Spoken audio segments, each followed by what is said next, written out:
अपन start कर रहे हैं आज, वो है हमारा औपचारिक संप्रेषण, जिसको अपन बोलते हैं फॉर्मल कम्युनिकेशन। तो सबसे पहले थोड़ा सा हम कम्युनिकेशन के बारे में पढ़ लेते हैं, उसके बाद हम औपचारिक संप्रेषण और इसके टाइप्स को क्लियर करेंगे। देखो कम्युनिकेशन हमारे क्या होता है, सबसे पहले तो हम एक ही चीज याद करते हैं कि जो हमारी कम्युनिकेशन प्रोसेस होती है वो हर जगह, हर स्तर पर, हर व्यक्ति से चलने वाली मतलब कंटिन्यू प्रोसेस होती है। कैसे कंटिन्यू प्रोसेस होती है? अभी मैं आपसे बात कर रही हूँ, कम्युनिकेशन है। अभी मैं किसी और से बात करूंगी, कम्युनिकेशन है। अभी मैं अपने फ्रेंड सर्कल से बात करूंगी, वो भी कम्युनिकेशन है। अभी मैं जितने भी व्यक्ति आने जाने हैं, या कोई मुझसे कुछ पूछेगा और मैं उसको फीडबैक दूंगी, या मैं कुछ पूछूंगी वो मुझे फीडबैक देगा, तो ये प्रोसेस हमारी कम्युनिकेशन प्रोसेस है। सीधी सी बात है, जब हम अपनी इंफॉर्मेशन या अपने थॉट्स किसी को बताते हैं और हमारे थॉट्स का जब वो आंसर देता है, तो यही हमारी एक प्रोसेस होती है। इसमें कम से कम कितने लोग होने चाहिए? 2 व्यक्ति होना चाहिए। एक तो सेंडर होता है, दूसरा रिसीवर होता है। बाकी प्रोसेस तो होती ही रहती है, लेकिन जब मैं अपनी बात बोल रही हूँ, मैं कम्युनिकेशन करने के लिए जा रही हूँ, तो सामने वाला मेरी बात को सुनने वाला तो होना चाहिए, जो मेरी बात को सुनकर मुझे फीडबैक दे सके। तो ये प्रोसेस तो हुई हमारी कम्युनिकेशन प्रोसेस। सीधी सी बात है, ट्रांसफर इन्फॉर्मेशन ही हमारी कम्युनिकेशन कहलाती है। फिर दूसरी चीज होती है हमारी फॉर्मल कम्युनिकेशन। अब हमारा यहाँ एक पॉइंट आया कि फॉर्मल कम्युनिकेशन क्या होता है। कम्युनिकेशन तो सभी लोग करते हैं, लेकिन फॉर्मल कम्युनिकेशन क्या है? तो एक ऐसा कम्युनिकेशन जहाँ केवल नियमित रूप से ही बात की जाती है। जैसे एक बिजनेस में एक बिजनेस का ओनर जो होते हैं वो अपने रूल्स रेगुलेशन बनाते हैं, और वो अपने रूल्स रेगुलेशन किस तक भेजते हैं? एम्प्लॉयर तक भेजते हैं, जो उनके यहाँ कार्यरत होते हैं, और वो उन्हें फॉलो करता है। तो सीधी सी बात है, अब उस जगह पे जैसे फॉर्मल कम्युनिकेशन कहाँ हो सकता है? इंटरव्यू में, है ना। इंटरव्यू में हम कौन सी बातें करते हैं? मजाक नहीं करते हैं, हम केवल अपनी बात को रखते हैं, सामने वाले अपनी बात को रखते हैं, और हम दोनों अपनी इंफॉर्मेशन को एक्सचेंज करते हैं।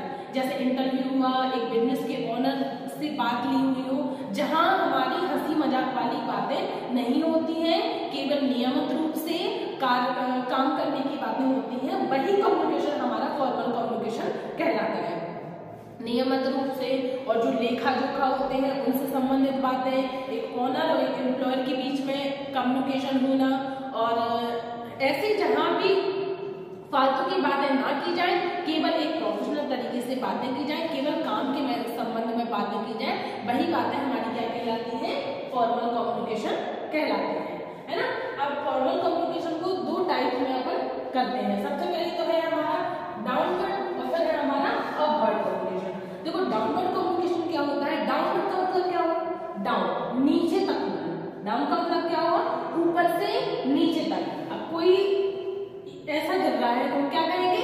ये डाउन हो रहा है। तो डाउनवर्ड, देखो यहाँ ए है ना, वो यहाँ से लेके यहाँ डाउन हो रहा है। इसका मतलब ये है, ए का मतलब हुआ प्रबंधक या ओनर, और बी का मतलब क्या हुआ? बी का मतलब हुआ एम्प्लॉय। हम एम्प्लॉय से लगा लेते हैं, एम्प्लॉयज। देखो अब ये जो ओनर है अपनी बात को एम्प्लॉय तक पहुंचा रहा है, तो ओनर की पोजीशन तो हमेशा बड़ी होगी अकॉर्डिंग एम्प्लॉय के। एम्प्लॉय तो उसके मतलब काम करने वाला होता है, और ओनर कौन होता है? जिसने बिजनेस को स्टार्ट किया है। तो सीधी सी बात है, जब ओनर अपनी बात को यहाँ तक भेजेंगे, तो ये कौन सा हुआ? Downward communication. कौन सा कम्युनिकेशन हो रहा है? डाउनवर्ड। ऊपर से हमारी बात कहाँ जा रही है? नीचे तक जा रही है। किस तक जा रही है?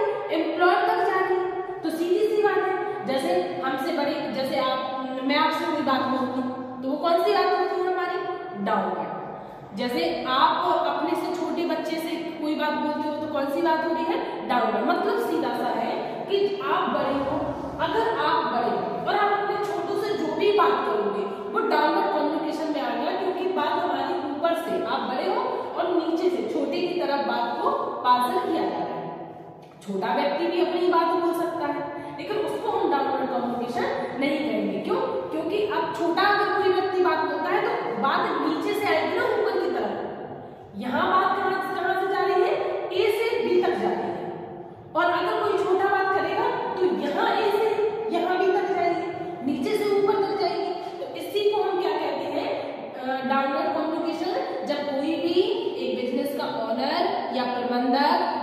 का मालिक जब अपने एम्प्लॉयर से किसी भी प्रकार किसी भी संबंध में जब बात करता है तो वो हमारा डाउनवर्ड कम्युनिकेशन में आता है। दूसरी ओर होता है हमारा अपवर्ड कम्युनिकेशन। ये क्या होता है, ये यहाँ से स्टार्ट होता है, इसका एक कहाँ होता है नीचे, क्योंकि जब संस्था का कंपनी का कोई एम्प्लॉयर अपनी बात को अपने मालिक तक पहुंचाएगा तो उसका मालिक तक पहुंचाएगा तो ऊपर की ओर जाएगी ना बात, क्योंकि वो एम्प्लॉयर है और मालिक कौन है, कोई और है। एम्प्लॉयर ये है और मालिक कोई और है, तो बात नीचे से किसकी ओर जा रही है, ऊपर की ओर जा रही है। तो ये कौन सा कहलाएगा, अपवर्ड कम्युनिकेशन। अब ऊपर की ओर जा रही है, सीधी सी बात है। अब देखो यहाँ से अपन कह सकते हैं जी है एम्प्लॉयर, है ना, और ये कौन है, ओनर। अब ये अपनी एम्प्लॉयर अपनी कोई भी बात, कोई भी जानकारी, कोई भी सजेशन जब अपने मालिक को पहुंचाएगा तो बात यहाँ से उठेगी। देखो ये छोटा है, बात यहाँ से जाएगी जाएगी जाएगी जाएगी, किस तक जाएगी, ओनर तक जाएगी। और जब ओनर उनकी बात को सुन लेगा तो ये कौन सा कम्युनिकेशन होगा, हमारा अपवर्ड कम्युनिकेशन। जैसे अभी मैं आपको बता रही थी कि आप जब किसी छोटे बच्चे से बात करोगे तो डाउनवर्ड कम्युनिकेशन होगा, क्योंकि आप बड़े हो और बच्चा छोटा है। और अगर बच्चा आपसे बात करेगा, बच्चा भी तो आपसे बात कर सकता है ना, तो जब बच्चा आपसे बात करेगा तो वो कौन सा कम्युनिकेशन होगा, अपवर्ड कम्युनिकेशन होगा। अब साथ ही आप लोगों को बता दें कि जो डे बाय डे आपको टॉपिक्स बाय टॉपिक्स पढ़ाए जा रहे हैं, तो आप लोग अपने नोट्स तैयार करते जाएं, जिससे आपको एग्जाम टाइम में किसी भी प्रकार की प्रॉब्लम ना आए। Thank you. अब आप लोग ये